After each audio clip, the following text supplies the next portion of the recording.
Welcome to The Lumber Word, where industry veterans Matt Beamer, Gregg Riley, and Ashley Buckholt dissect the world of commodity lumber each week. We bring you up-to-date insights on supply, demand, and market trends, sharing our trading expertise to benefit everyone in the supply chain. Join us for informative and entertaining discussions that guarantee to make you wiser about all things lumber.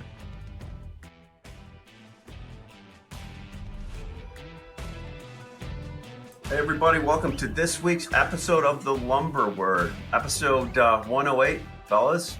I was looking forward to this one for a while as we're bringing new guests on. I'm going to introduce our guest, and then we can jump right into the market because he's only been retired for a few weeks, so he still probably can have some good input on the market with us here. So I'm going to introduce Mike Logelin from... Does he really need any introduction, Ashley? I mean, come on. I mean... Our listeners are going to be pretty familiar. They're going to go, what? All right, I'm going to do the Sean. No way. I'm going to do the Sean Ryan type of introduction. I can hear the gasps already, Greg. I can hear. And Greg, since you have to write the father's speech for your daughter's wedding, you might want to just take a few notes here. The way the cadence of this one goes. Oh, okay. Let me hang on. Let me get writing utensil. Just kidding. Oh, writing utensil. Welcome. All right, so Mike, the story begins in Bloomington, Minnesota. You're born to a family of 13 siblings. Correct. Small family. You're the youngest. Yes, youngest, so 13 kids. You're born almost the same year your oldest sibling and brother is getting sent off to Vietnam. Correct. He got drafted. I was born May 1st, 1968, and he was drafted that summer. That's crazy. So you basically told me there was a Logelin in your high school from 1968 until you graduated in 1986. Correct.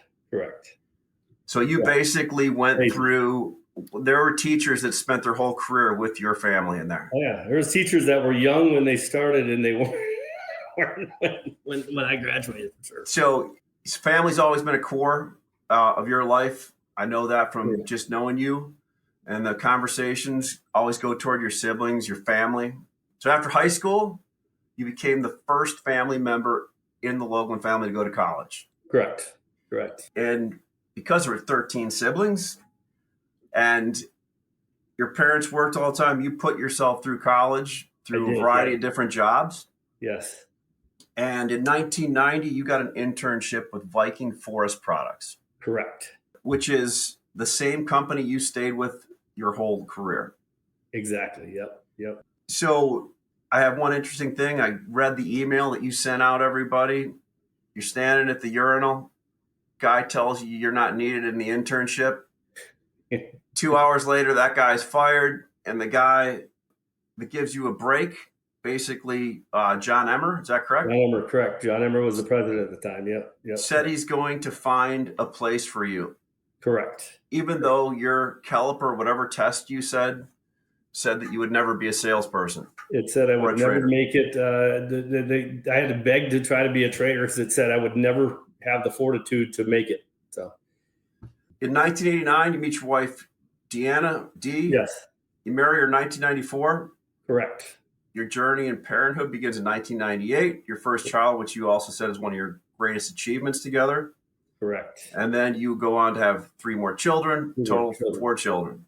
All of them are great achievements because they're all like you and I have been like in this business together. We competed a lot, and I always enjoyed competing against you because I knew I was up against a really a solid competitor. You didn't do a lot of the stupid things that we ran into other people doing on a regular basis. Yeah, same, Greg. And it's funny because I was going to bring that up. Is that there has been some really good competition in there, and there's and to me, like, you didn't ever hear me $50 under the market on nines. I wish that was a thing nowadays, guys. Yeah,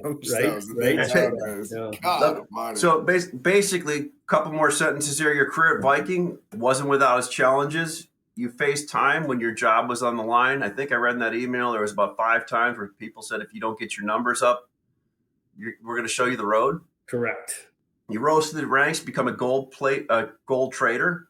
Yes. And then became a platinum trader and did that 8 times. And I think so platinum at Forest City, just for people who don't understand, it's top top 10 trader in the group. So I did, end up 8 times since 2007. So and that's for the whole overall. That's for all company everywhere. You know, I like the email. You credited a lot of your success to your support team. You know, you said traders were the quarterback. A lot of the people in logistics and support were the offensive line, is the way I think you put it in the email. Yep, 100%. Which is why people are willing to also wait longer to talk to you, do things for you, as you said on the phone. People would always hold a lot more. So in your farewell email, you reflect on your career and life, emphasizing longevity over short-term wins, the importance of integrity over profit, and always putting others first. 100%. So your legacy is not just in the numbers, but in the relationships, the culture you helped create at Viking. One of the things that I liked best when I looked at that, Mike, was, you know, I didn't know how much you really appreciated me when you named your second child after me. I thought that right, exactly, right. His middle name, that was after you, 100%. Yes, but Cade Riley. Right? Riley, exactly. You know what's funny about that is I was thinking to myself the other day. I mean, that's the whole thing. Today, a lot of the young traders coming into the business, they either came in during the pandemic and they were able to send out emails and they were able to make money in spite of not being traders. They were just number throwers, right? And we call those Joe the Chimp. We call them Joe the Chimp. 100%. My goal every day was to hit singles. And if I hit singles every single day, I would, be in the customer and the mills lineup every day. And I was in the mills and customers lineup every day. And because I was in the mills and customers lineup every day, I would get every once in a while, you're going to hit home runs, right? As long as you're in the lineup, you're going to hit some home runs. And fortunately, like I said, for me, it worked out really well. And my customers, I think today people think they can build customers and mills and build a business over, a week, a year. But man, all the guys who've been in this a while know it's not Matt and Greg and Ash. I mean, you build it over your career. You build it over time. You don't just. I mean, it's like I was telling Ash the other day. You watch the Grammys or something. They got the new music award, and they goes to this 40-year-old person, and people think, what do you think he just picked up a guitar when he's 39? No. You literally had to fight through things since he's been probably 12 or 13 to try to get all the way through and play in bars and play in, terrible audiences and grow himself. And that's just like this in the lumber business, man. Eventually you got to create relationships. Doesn't mean you can't win here and there, but for the most part. So what do you think got you over the edge when you kind of like put in that thing, you finally felt you had made it and you got the gold? Do you like what was the time or the year where you feel like, okay, I'm going to be okay at this?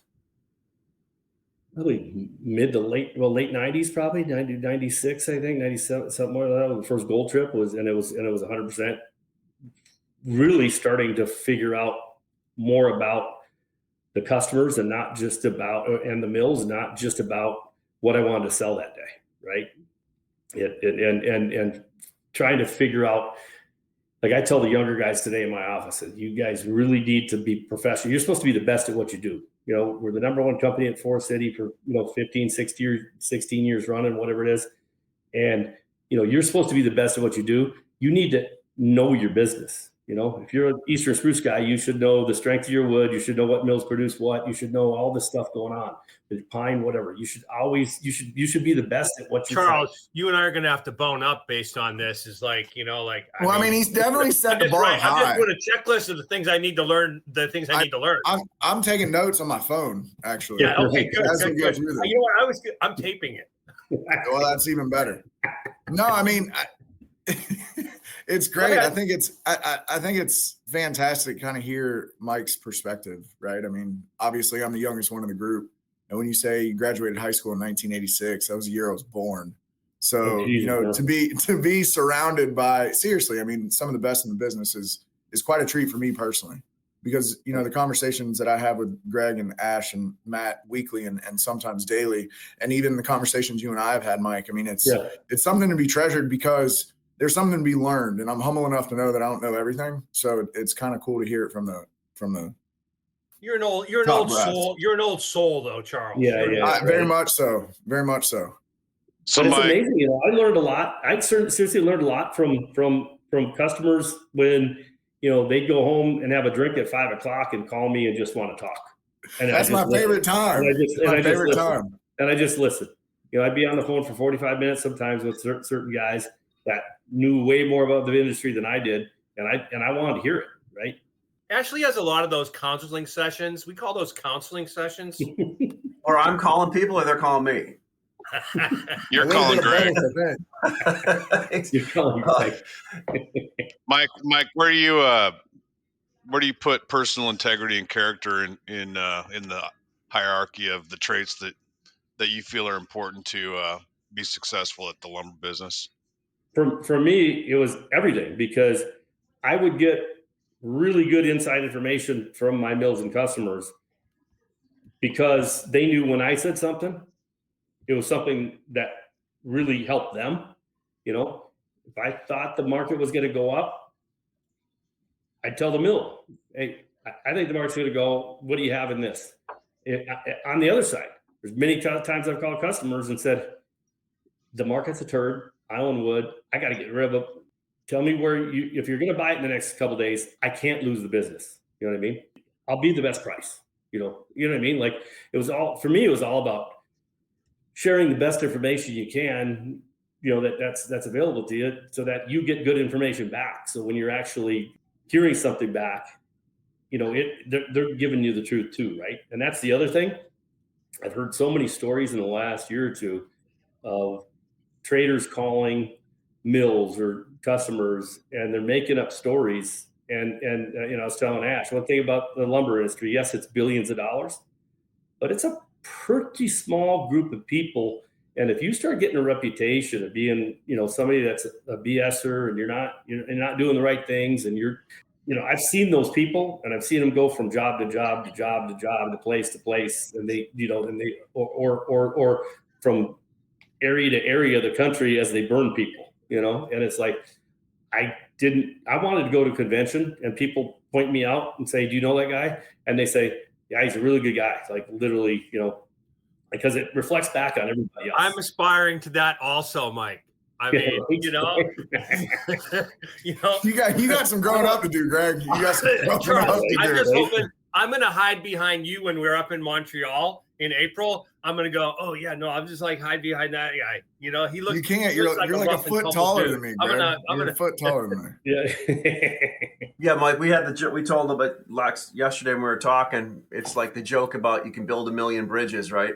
But you tell a couple lies and you're what? Yeah. I'm not sure that that's how that goes.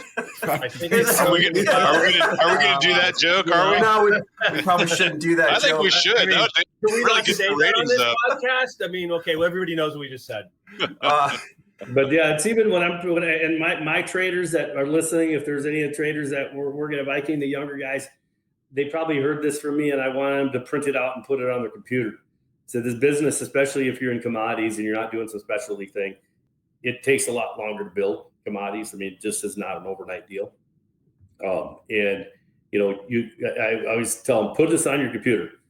Patiently impatient. You got to be patient enough to know that there's a process, and there's phone calls, and there's a lot of work, and there's a lot of hours, and there's a lot of prospecting and doing all that stuff. But you got to be impatient enough to know that you got to do those things for it to work out. If you don't take care of the process, you'll never get to the other side. So, Mike, you're like, I don't think a lot of people understand what a trading floor like yours looks like to work on. So, I mean, Mike, the reason I want to ask this is I don't know if traders coming into the business now are ever going to trade the way you did, because, I mean, you traded U.S. species, Eastern and Western spruce, OSB, Southern pine, plywood, and not only that, had the buy side and the sell side on both of those in some cases, right? Well, yeah, I mean, I wasn't, I mostly bought spruce, but yes, I would, if a customer called me and said, hey, I got 50 trucks of OSB and the market's moving up, yeah, sure, I'd take advantage of that. Okay. Is that normal nowadays with new people coming into the business, or do they try to more specialize? No, they're trying to get everybody specialty. you're a pine guy, or you're a spruce guy, or you're this. It doesn't mean they can't do something. Sure. They'll sell a few things to certain customers, but I needed that whole cloud of stuff because I had so many things going on at one time. I couldn't have just one part of that program. If I had one part of the program and I couldn't, like during the pandemic, when I had a ton of orders and the market's up $1,000, and I had hundreds of trucks sold, I had to have something else to be able to, if I couldn't have gone and sold 100 trucks of OSB or sold 100 trucks of plywood or whatever, I couldn't mentally have been able to say, oh my God, I'm losing all this money on this side. And the other thing is Mike, your big part of your business was multifamily, correct? Sure. Yes. Yeah. And obviously we certainly, Charles and Matt and Ashley are pretty well versed in that. And there's a lot of risks that you need to shoulder in that business. And 100%. We all work really hard to figure out how do we manage that risk? How do we satisfy the customer's needs and still, be able to be good fiduciaries of our firms? We always want to, Gregg and I want to figure out how we can take all this risk, package it, and then push part of it to Matt and part of it to Charles. Good luck. Yeah, right. Yeah. I know those days are over, right, Charles? Those days are up. You know what? We fished that hole. That was only early on. Fishing that hole. Hey, fish that hole. You're real good at fishing out holes, Gregg. You're real good. But it is hard today because there's so many people that are desperate for orders, not necessarily for good business. And I had one younger trader at one point, not at Viking, another company, corner me and said, Logan, the only way I can beat you is I got to be 10 to 20 bucks cheaper than me. He actually admitted to my face that that's what he was doing to my customers, going and telling them that he'd just be cheaper. And he's like, yeah, because you everything you do is by volume. I said, yeah, I do a lot of volume, but it's for purpose. That's the difference between a lot of these guys today. They're not understanding the purpose. I took the orders because I really thought at that time, this is what the market will be, or whatever, or I could hedge it with the futures, or I could figure out a different way to do it, or I had enough orders here and enough profit coming in that I could hedge profit margin. I could do this stuff. I wasn't just taking orders to try to take it from somebody. There was purpose, and I think that's the thing that people are missing today. They think you just go out there and just, as long as you have orders, you'll find a way to make it. That's like, I don't want stupid risk. I'm just curious, Mike, your opinion on the consolidation in the industry and how that's going to affect the young guys coming up in the business. Well, I think they're going to have to diversify, right? At Viking, we got into a lot of different businesses, all kinds of different stuff. And to me, that's not non-lumber related. And I think that's what's going to happen is, if companies like ours wants to grow, you're going to have to grow different ways. Because with consolidation, like you say, how many OSB buyers do you need at a company? How many lumber buyers are you going to need? You know what I mean? Like how many people? I still think you're going to need sellers because there's still a lot of customers out there, even though there's consolidation on that side. There's still a lot of customers out there. One trader can be in contact with a buyer at a large company that buys for what used to be 15, 20, as many as 15 or 20 different companies that had individual buyers. You think about that in terms of consolidating the customer base, right? Oh, for sure. I mean, that's Matt, I think that's the thing. And a lot of these buyers, they buy based on RFQ, not based on, somebody picking up the phone and calling them. And that's a hard thing, right? Like, I was not a big RFQ guy, guys.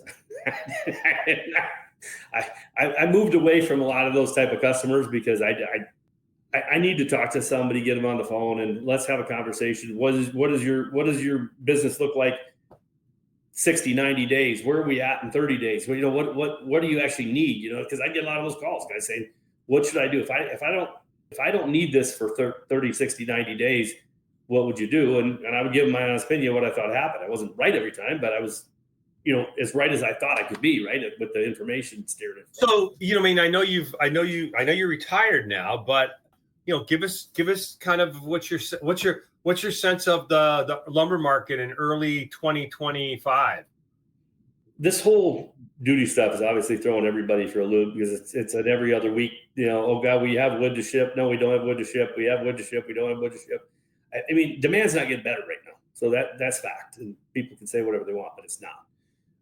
From multifamily to housing or whatever, it's just not getting better right now. Well, do I see a great future in it? Yeah, I do down the line, but we got to get interest rates back in line. We got to have housing affordability. I mean, there's not the average kid graduated from college with huge loans and everything.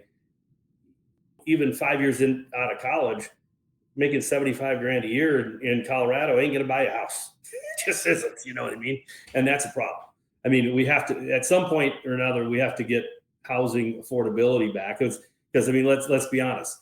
The home builders are making probably more margin on houses that they ever have still. You know, they're making huge margin. And that's not getting pulled down to the consumer at all. And it's certainly mills aren't making money. You know what I mean? So no, they're definitely not. It's got to get fixed, right? Like something's broken in our industry, realistically. And we know we're going to need housing long term, but short term, that doesn't mean the market can't go up, because the duty thing's got everybody scared. I mean, you know, people were telling me, because I talked to some people that said that last Tuesday, Wednesday, some of the big contractor yards came in heavy and hard last Tuesday, Wednesday, Thursday. And well, it makes sense, because the mills, think about that, the mills hadn't sold anything for almost 3 weeks. And those guys weren't going to pay $100 some duty. You know what I mean? They weren't going to pay a duty, or at least take the risk of the duty. So, you know, when there was an open window, they just took advantage of it, right? Matt, I'd be interesting to get your perspective on this. Is my sense is that the run up to the February 1 potential tariff, and Mike, you know, in case you haven't been listening to the podcast, I've been pretty steady that there will be no tariffs on Canadian lumber. Sure. And I've got some wagers on it. Yes. I've got some of my Eastern Canadian friends that have said, "Hey, Greg, will you back me if I take bets with people up here?" Because they're all firmly convinced that they're going to get a 25%, and I'm pretty firmly convinced that that's never going to happen. But to my question was, my sense was running up to the February 1st, nobody cared about it and nobody respected that was a potential to happen. But it sure seems like and I'm trying to figure out, is the market in early February just a typical more seasonal build inventory for spring building season, or is it I'm scared there's going to be a 25% tariff and I want to buy a whole bunch of lumber irrespective of what I think my business is going to be? Matt? I think there is some fear. I do think that we're taking some business, ahead that would probably be delayed until March or April, but I don't think it's, the driving force behind the market. I think that right now the fear is primarily coming from the multifamily guys that are sold ahead. And so they're buying the 9-footers, and you're seeing 9-footers really liquid, and 2x4 random's pretty liquid. Then there's less 2x4 random being produced by the mills in North America because the 2x6 premium's so high. So, you kind of have some cross currents that are pushing things up. And then I look at the futures board, and I don't want to sell it as a hedger. I'm like, what if there is a 25% duty in March? I don't want to eat that. And then I've got contracts, like personally, I have contracts that I have to fulfill. I fulfilled all of my January and March contracts, and now I'm questionable on March. Do I go buy them now? A lot of this stuff comes out of Canada. So am I going to be able to pass on the 25%? Those are the kind of discussions that I'm having in the background. And so there's just a lot of confusion, but I do feel like because of that, the kicking the can down the road for a month, that has caused a little bit of extra buying on 9-footers and 2x4 random. But is that an indicator of where pricing started after we realized the original tariff wasn't going to take place, though? Right? Because I mean, in the pine market, the Thursday before this whole thing, this fiasco, I was getting offered $60, $80 discounts, right? And then some guys step in last week after they realize that these $40, $50 adders in Southern Yellow Pine aren't going to stick. And as Mike pointed out, some of the big guys stepped in late last week and bought wood, but I don't see follow through at all this week from any of that. So from my perspective, I don't know if anybody's really buying a lot more than they actually need outside of okay, the price is something that's manageable based on where we're at in the year. And I know I'll have liquidity on the backside, so I may as well get ahead of it. Right. I don't, and I think to Gregg's point, that's kind of hard, difficult to decipher. Well, I was retired, but I got a lot of calls last Monday when everybody was freaking out. And, I told everybody, I said, just chill for a minute. At that time, I know that, Mexico had already kind of bailed. And I said, I'm guessing that something will happen with Canada pretty quick. But, and I knew guys that generally have like a 45-day inventory right now, something like that. Not in pine necessarily, but on other stuff. Just in general. Spruce and that. And I told them, just get 75. You know what I mean? Get an extra 30 days. You're still at cheap numbers. Numbers hadn't gone up a lot. So you weren't putting yourself at risk really that way. And to me, that was the way to go.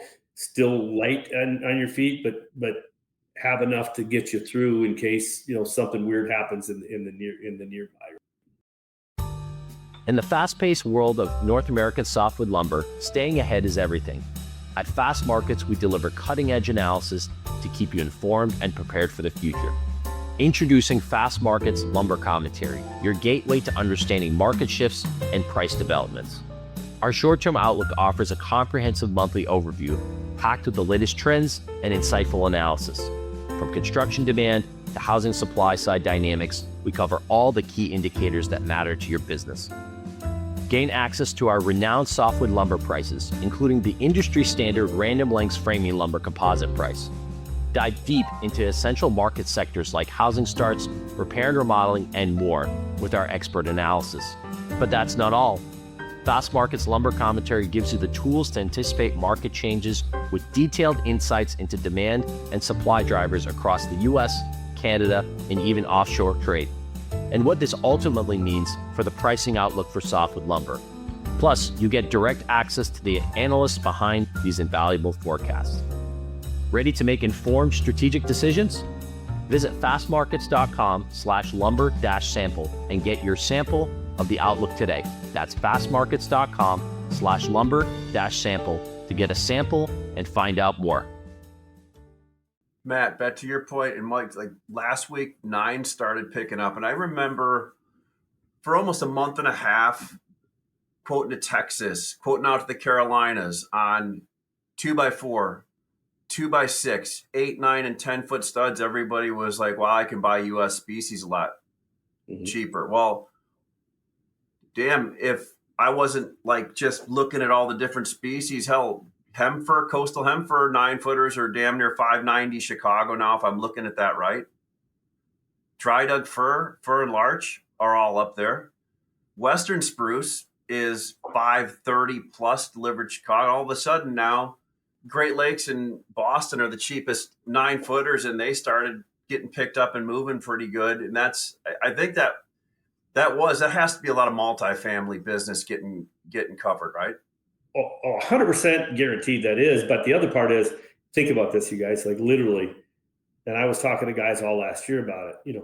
We finished up 2024 to 2025 was the first time in my history that 2x4 9s never got above 2x4 random. And they didn't even get close most of the year. I mean, they were a $50 discount. So when you're looking at something, when you got, Nordic, not producing 9s probably for 2 to 3 months because they're going to do all 2x3 for their I-joist and some other programs they have going on. You got other guys. They're a huge loss for the mills. So why would you produce them? Number one, you know what I mean? And I've never seen them stay there. My only thing was, and the guys who do jobs, Gregg and Matt, realize, and Charles, 10, 15 years ago, I didn't do 2x4 9s pine in Texas, in Birmingham, or in Alabama, all across the South, Tennessee, and all that stuff. It was all spruce, and Texas was Doug fir, of course, whatever. But the rest of it was spruce. Now, down in the South, it's most of my inquiry in the last year was 80% pine, or hey, cheapest of the two, right? and they're not even caring about as much punch out as they used to. They used to care. I mean, pine, you're gonna replace 20 to 22% for most pine studs down the south. Just gonna happen. Spruce was somewhere around 5 to 7%, right? Finger joint pine should be about 5%, right? And people, those are ways that I would navigate through with my customers, try to find, what they're willing to use that would work, that I wouldn't have to go against everybody else in the planet on stuff, right? 2-before-9 spruce, like I say, you're going to see some reduction in production. There's no doubt in Canadian for sure. I guess one thing, Matt, is, and I had this conversation with an Eastern mill this morning. We sold all the wood that we can sell before March 1st shipment. We don't know what we're going to do the next 2 weeks. I go, well, let's think about this.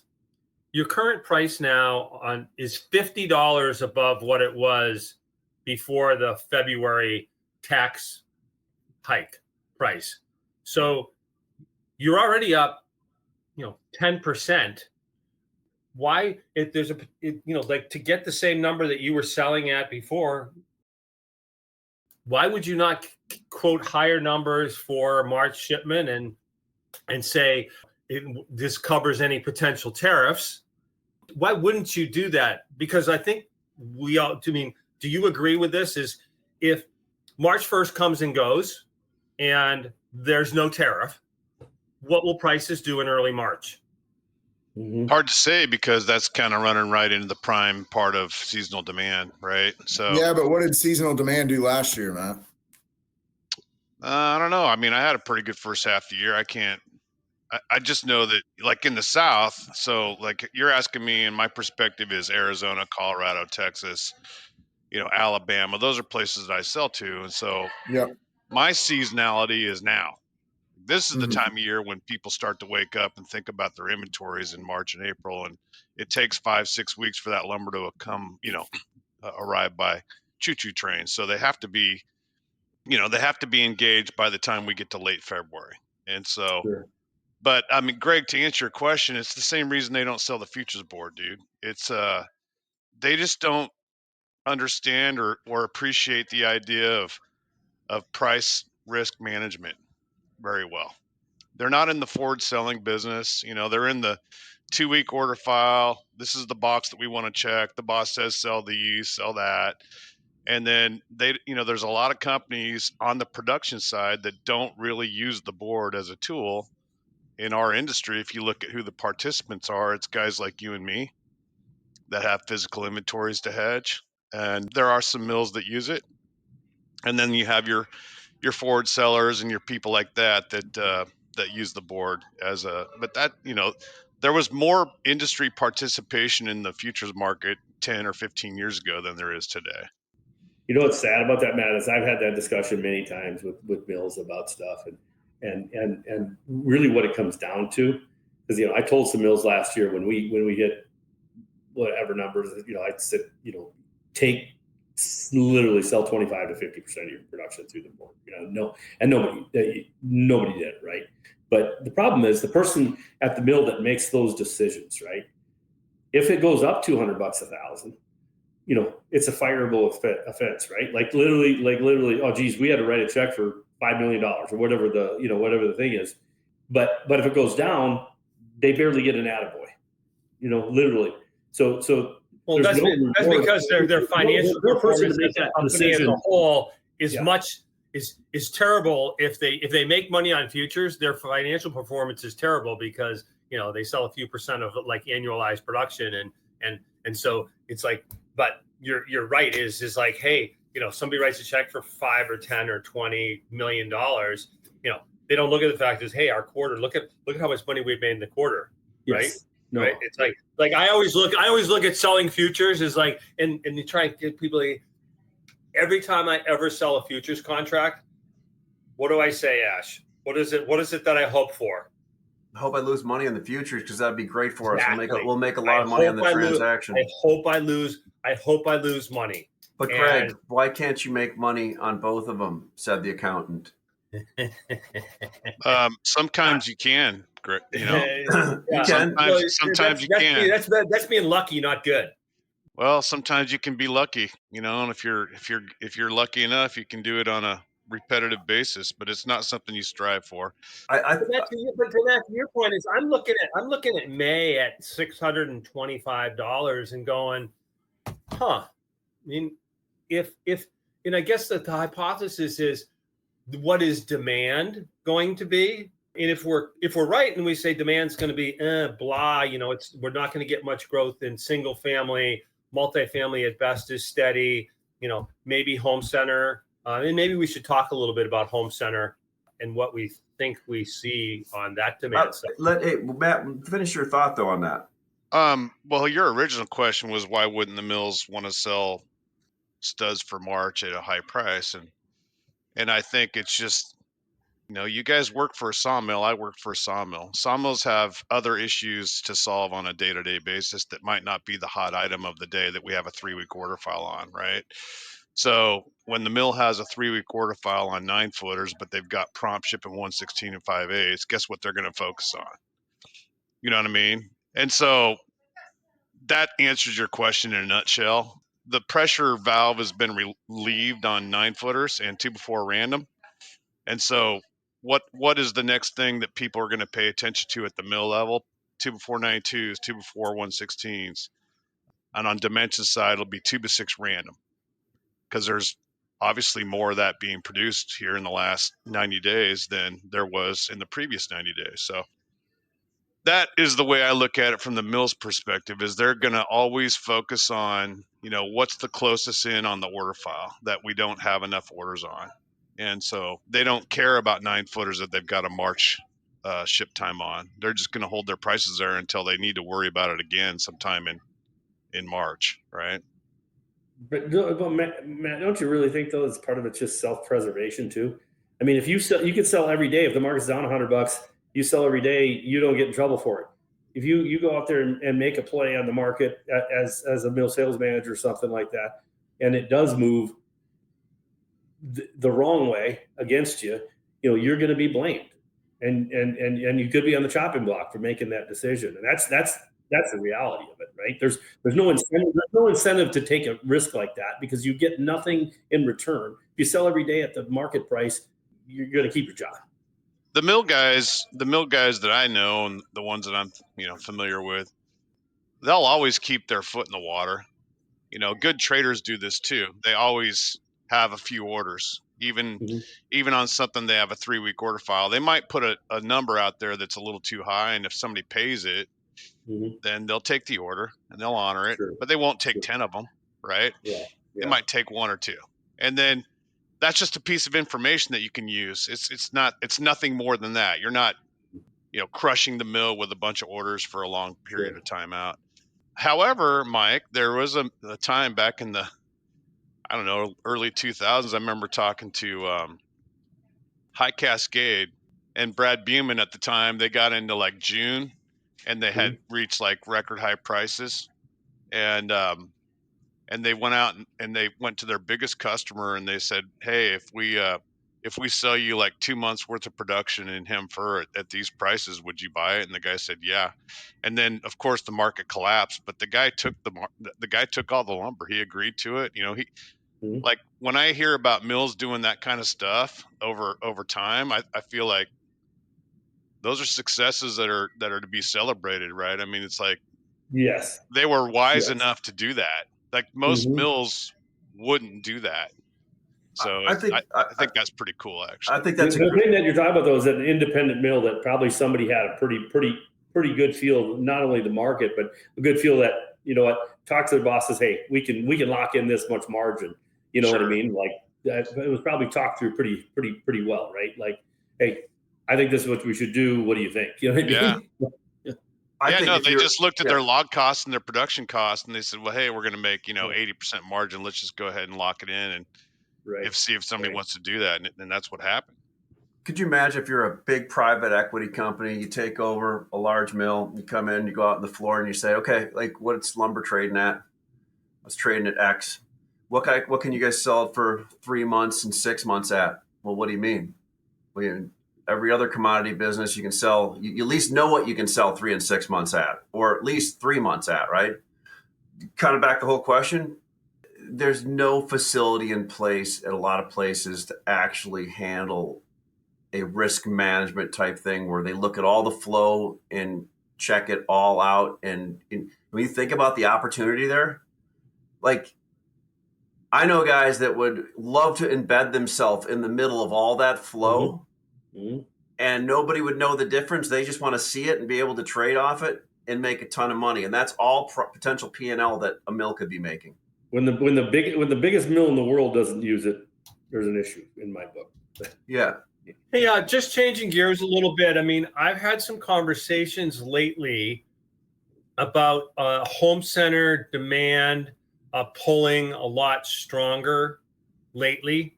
Wondering whether other folks have seen or heard that. Are you asking me, Greg? Yeah. Sounds like, if you had something to share through the pod, we would love to hear it. It's not any different than normal this time of year. So you get into February and September, October. Those are kind of your shoulder seasons. February, March, there's a lot of pull through because people are trying to bulk up their inventories for the spring.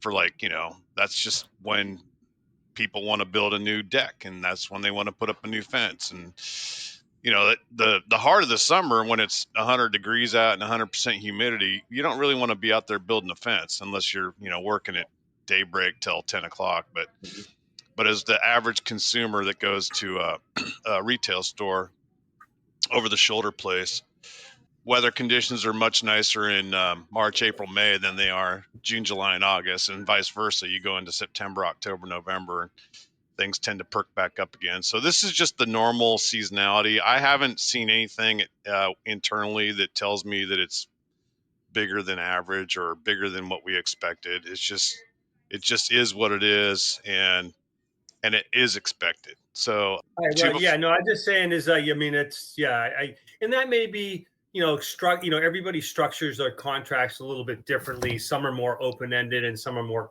fixed, and I think maybe that's with some guys that have more flex than you guys do, right? I would think if you were a home center doing something on VMI, that you would be willing, especially from Canadian lumber, you'd be willing to take your max into your VMI program that you're going to consume anyway, so you can mitigate getting hit by a tariff that, and having lumber already across the border. I've heard that at a lot of places that do VMIs on Canadian spruce, some big distributors and all that, they're at the higher end of their VMI levels because they don't care, right? A lot of times they don't have to use it for 45 days. So a mill calls them and says, "Hey, I'd like to send 10 cars to your 70 locations here on your VMI, a little bit more than that extra. Are you okay with it?" "Sure, if you give us this terms or this many days, blah, blah, blah." And it goes across, and it may seem like there's a lot more at places, right? So I'm just in this conundrum right now where, I'm just like out there on a plank. There's going to be no tariff on Canadian lumber. There's going to be no tariff on Canadian lumber. And, I feel like my buddy who on like Sunday said, "I really want the Eagles to win. So I think I'm going to put money on Kansas City so that I win either way." What, Charles? Always an underlying motivation. I mean, we all win. I mean, I think everybody could benefit from it, but I don't know. I don't know how it would affect the underlying. I disagree. I disagree with that. I think that from a sales perspective, I guess Canadian lumber is a really bad thing to do. It's bad policy, right? Let me finish my thought though here, Greg. So we would win from. I'm sorry. I talk a little bit slower than you do. I apologize for that.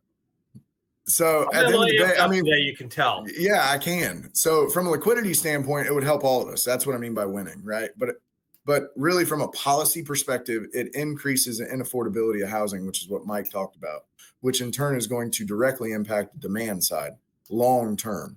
So there's going to be a short-term win for a long-term loser. So I agree with you, Greg. I don't think anybody wins from it. But from a trading perspective and an increased liquidity perspective, yeah, there's some opportunity there. Short-term gain on inventory valuation, long-term just really bad. Yeah, because I mean, based on the last guest we had, I mean, he's projecting, single family housing starts down 3% this year.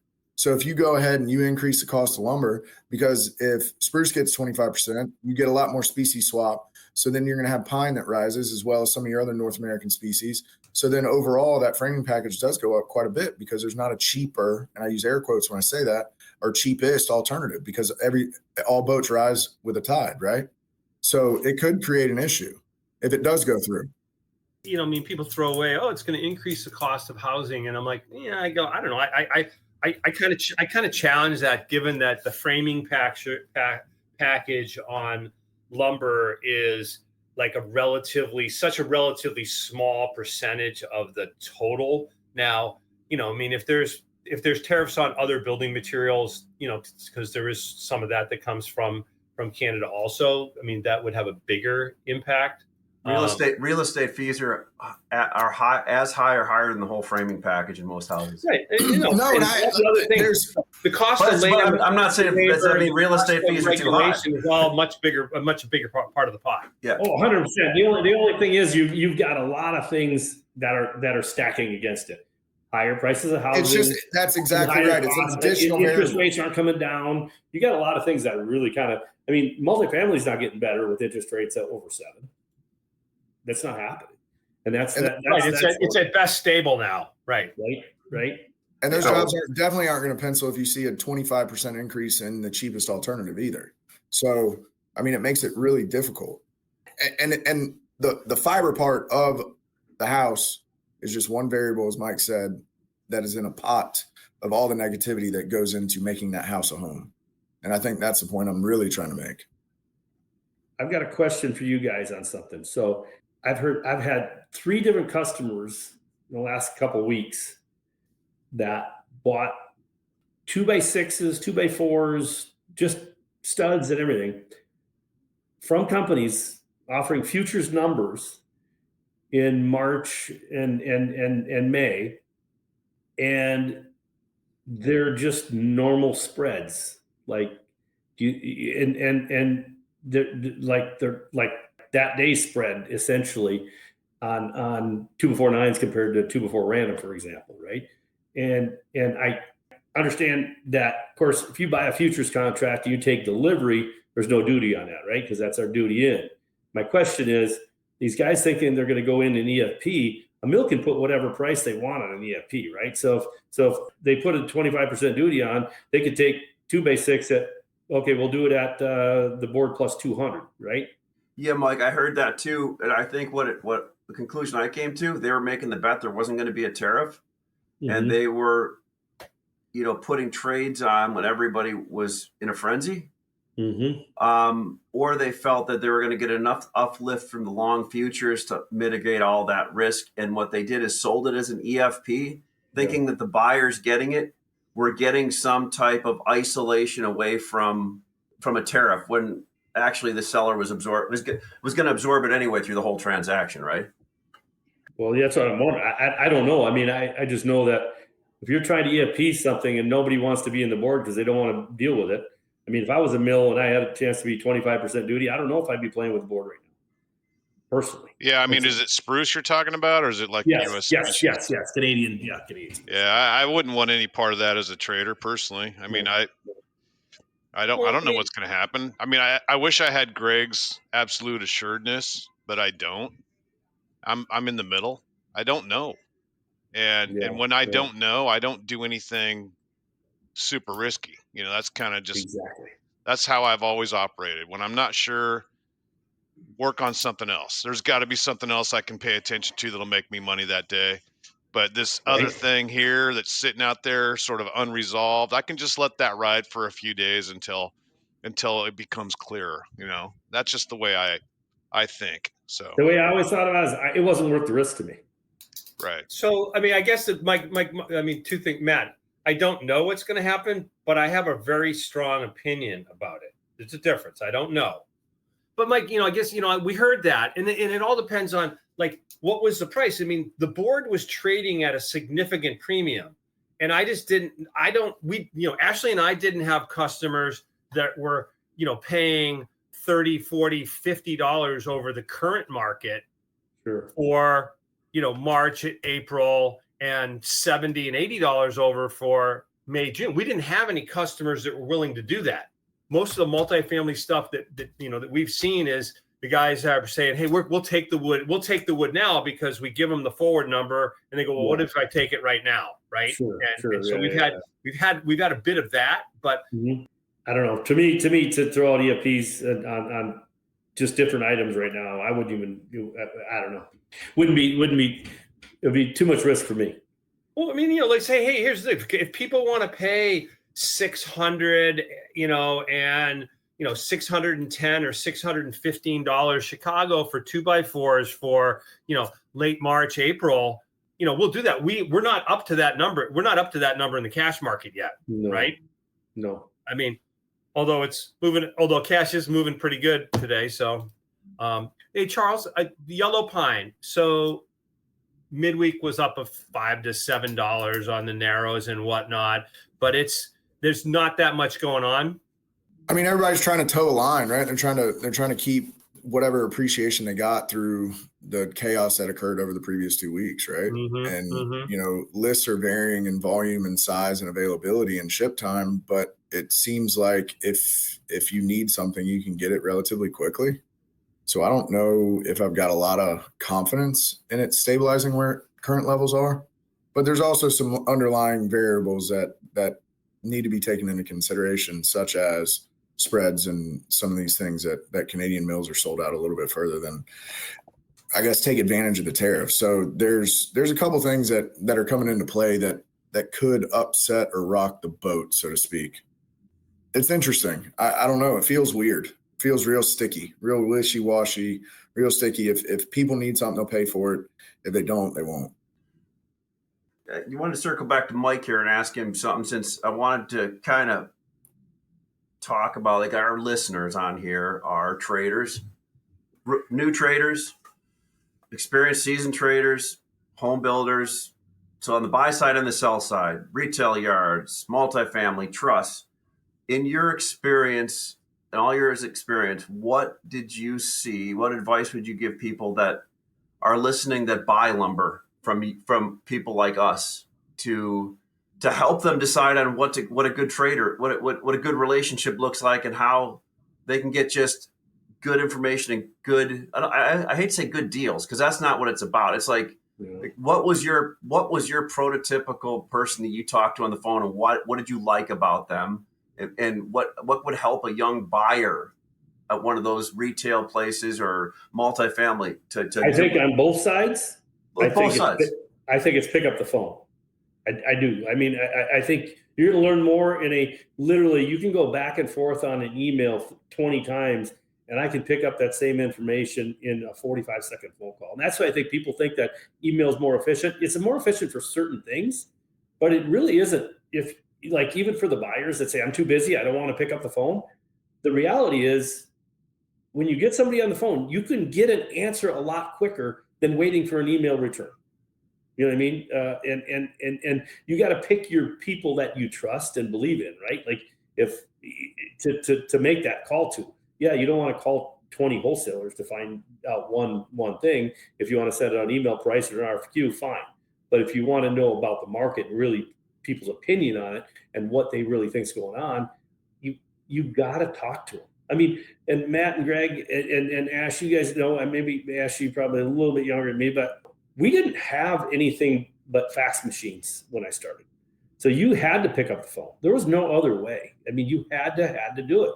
Like, even in my day, your only tools in the toolbox were a red book, a fax machine, and your phone. And I still think the phone is going to be the thing that, you can get a lot of quick information. Where's this truck? Okay, email where the load is, blah, blah, blah, blah. It's fine. But if you really want to know what's going on, you need to have that conversation, because no matter what, I can hear on the phone when a mill says, they might send me back a price, but if I am on the phone and I say, okay, you send me, I got your price, but I mean, is that where you're really selling today? Or how do you want me to react to this? Should I go out and get firm? Should I go, what are you seeing out there? I get like that question, bam, I found out a hell of a lot more. I can tell what they're selling. I'll actually get an idea from the customer. Same thing. What are you selling? What are you selling? How, you know what I mean? Like when you're having conversation, you can get a lot more information. And when you send an email, I mean, I know it happened to me a lot, and it was a good thing for me because guys would just send out emails to a lot of my people. And then my customers would call me and say, hey, Logie, I got this email this. What do you think of this price I'm getting from this So guy? true, dude. Greg, well, Greg You used to know, the always great thing now, Mike, is that with the lumber word is that all people need to do is listen to the lumber word, and they get all of that information. I mean, it's like his one-stop shop is like they just come to the lumber word and they can get all of that insight. Greg used to always say you can do 80% of the work for somebody else to get the sale, right? I mean, by sending stuff out, not calling somebody. Yeah, I think calling is kind of a lost art, but the benefit of calling is not just what Mike said; it's also building relationships with people that ultimately 100%. you want to do business with people that you like doing business with, right? And vice versa. Your customers are going to buy from you because they like you and they trust you. And part of that process is going and shaking their hands, meeting them in their yards, and talking to them on the phone on a regular basis. You don't have to call them like 7 times a day. But you should definitely be talking to your customers, like personal conversations, get to know them. And it's not just your customers, it's your sawmills that you're dealing with. It's any reloads that you might be dealing with, any import, export type stuff, just whatever facet of your business that you have other people that you rely on. You need to know those people. You need to know, are they married? Are they divorced? Do they have kids? Like, what's going on in their lives, and get to know them. And look, this is a fun business, really. I'm lucky. I've surrounded myself with really cool people over the last 30 years, and I like to work. So, I mean, part of that secret formula is just surround yourself with people that you like, and then stay in touch with them. Right? It's not that hard. Mike, I appreciate the compliment. I'm actually 6 days older than you. Oh, you are? Okay. Yeah. Just real quick. But you're right. Oh, sorry, Greg. Go on. No, I was going to say, Matt was saying like you don't have to call him 7 times, but Ashley and I, like we've had a couple guys that worked for us in the past that like they literally would call 9, like as many times as it took to wear a guy out to get the go away order. Yeah. No, thank you. I don't want a guy to look at my inbound. How many times did you call him? I called him 7 times. They're going, oh, okay, yeah. I got a couple more questions from Mike. We'll roll right into what we want to sell then, and we'll wrap it up. But this is Blue Light Special Day, right? Yeah, but Charles, like I thought you were a lot older when I first talked to you because we actually talked on the phone. I'm like, well, shit, like. He calls me all the time, and most young guys don't do that. So he's got to be a lot older until I actually met you and talked to you a lot more, which is the truth. But so, Mike, I want to know, like, I want to give you the opportunity. I know you mentioned like Bruce changed a lot of the stuff when he took over there. Like, do you have like? So I'm interested in knowing some people that actually helped you along in your career. If you want to give a shout out to them, and also out of all those species in plywood and OSB you traded, which was the craziest and why? I don't know. I think they all had their times. You know what I mean? Obviously, OSB was, had crazy runs in the early 2000s when lumber sat still, right?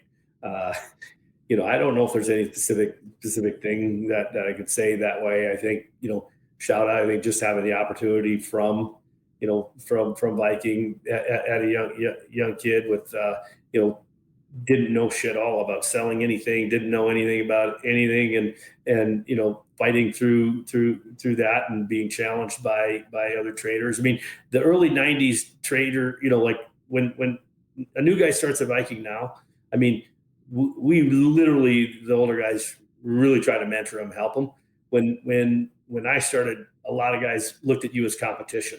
They didn't necessarily want you to have any mills or customers because they think you take it from them. And now, we do try to get everybody rising. You know what I mean? We literally tried to get, and the thing is, because I knew that I only had so much time. So if I could have this guy talk to these extra people, it's just an extension of what I could buy or what I could sell, right?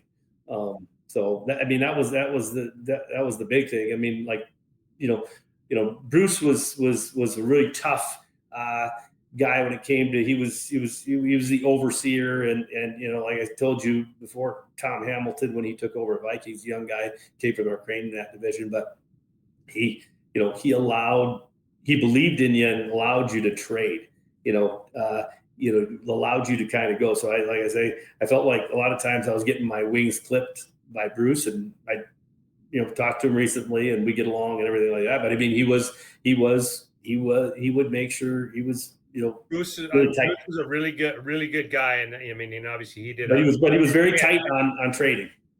Mike, I mean, like when Charles, said that, he was born the year he got in the business, that made you seem like you were older than you really are, because you're still a young guy, and I still see a lot of fire in the belly, do things. I know you've got like more money that you'll be able to spend in your entire lifetime, but I mean, I'm hoping that we got some good things coming up, and we'll be, you're not one of these guys that's going to fade into the sunset and, gone fishing or just swinging a golf club.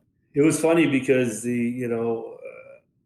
I've had a lot of calls from people, and a lot of people asking me to do certain things.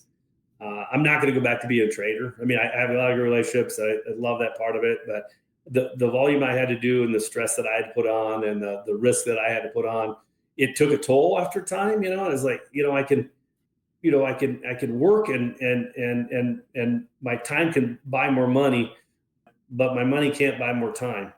And so it really needed to me self kind of look at myself, say, okay, what's important in my life? Do I still want to work 60, 70 hours a week and grind every day from 7 a.m. till 5, 6 at night, and be one of the last guys in the office, even on Fridays? And I was like, this is something's got to change here. Right. Yeah. And that's the way I'm looking at, Greg. It's a lot of praying and meditating and doing things and just exercising, which I haven't really done a lot of. I know you've been good at a long time, but I need to get back into doing things like that and spending time and finding out what is the next thing, if there is a next thing. Right. So. Right on. All right, guys, I gotta roll. Appreciate it, guys. Mike, always amazing to best of luck to you, and we'll look forward to talking in the future. All right, man. Yeah, appreciate it, guys. Nice to meet you, Mike. Thanks, Matt. Yeah, nice to meet you, Matt. Take care, you guys. All right, guys. Take care, guys. See ya. Thanks for listening to this week's episode of The Lumber Word. The Lumber Word podcast is dedicated to engaging conversations about the lumber industry, including trading ideas, market trends, and evaluations of overvalued and undervalued assets. We wish to emphasize that the discussions and opinions expressed in this podcast are purely for informational and entertainment purposes. They should not be considered as financial or investment advice. We encourage our listeners to make their own financial decisions, taking into account their unique circumstances and financial goals, and to seek professional financial advice if necessary.